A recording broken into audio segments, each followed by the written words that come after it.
am always glad to have an opportunity of meeting different sections of people.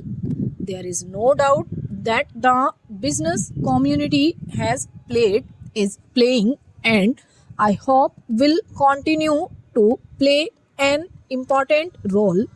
I think there is absolutely no contradiction at all in the policy, as you, Mr. President, have mentioned just now. We do think that the private sector has an important part to play, but we think that what goes by the name of pragmatism is precisely what you have condemned in the later part of your speech, that is, expediency on the part of the very small section of the people at the cost of the larger section of the people, and unless the business community realizes this, it is no use talking of obligations to the public unless you know exactly what that means. It is no use talking about pragmatism unless you know where in the interest of the country lies. It is no use talking even about desirability of production unless we know production for what. Do we want to produce for the sake of producing, or do we want to produce so that the standard of living of the poorest of our people can be raised? You begin and even ended on a pessimistic note. I beg to differ with you. I think there is a buoyancy in the country, in the economic field, in the political field, and in the social field. I think never has India at any time since independence been better poised for advance and for going ahead at a faster rate than it is today. There are many difficulties in our way. May I ask you, are these labor problems, racial problems, the world? Is the law and order problem confined or unique to India? Is it not forced by the United States of America or by any other country which you choose to pick out on the map of the world?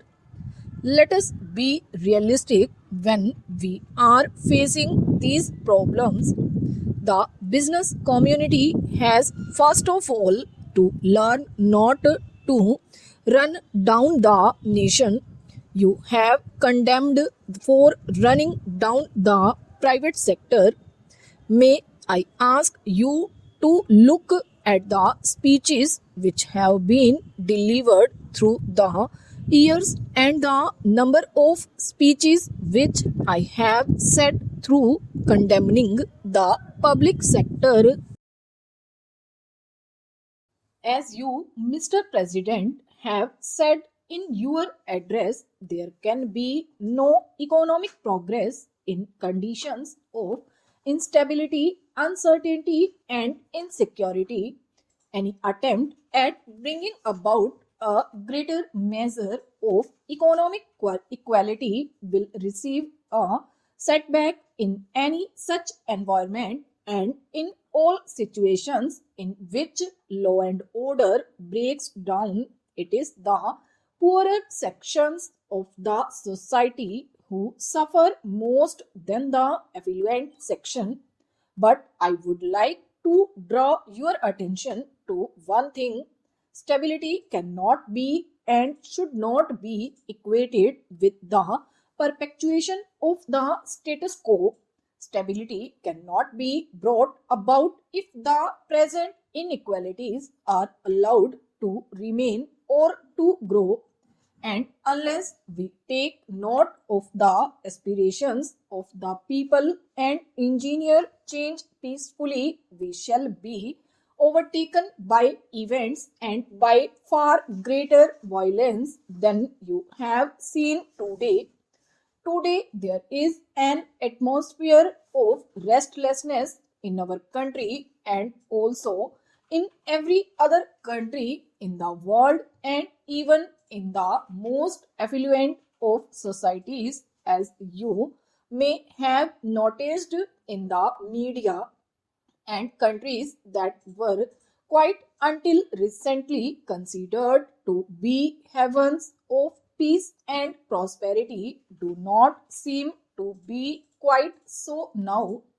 A new generation is coming up into prominence in all the countries whose attitudes and beliefs differ from those of the older generation in all spheres of life. Therefore, whether it be politics or business and industry, we must take note of this new development and refashion our policies and programs so as to respond more readily to the needs of the changing times.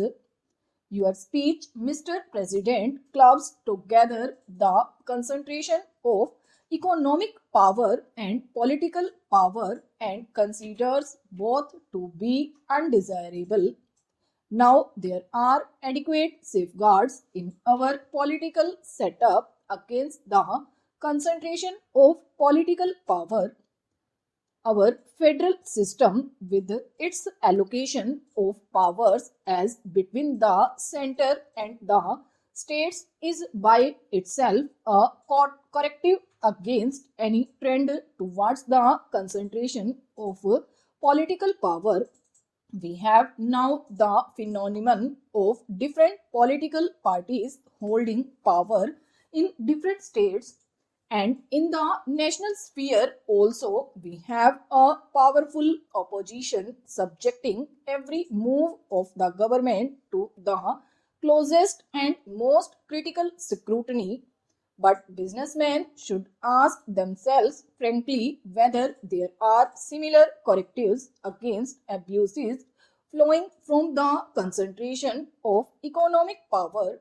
What action has been taken in our country to build up active organizations of shareholders, consumers, and small businessmen?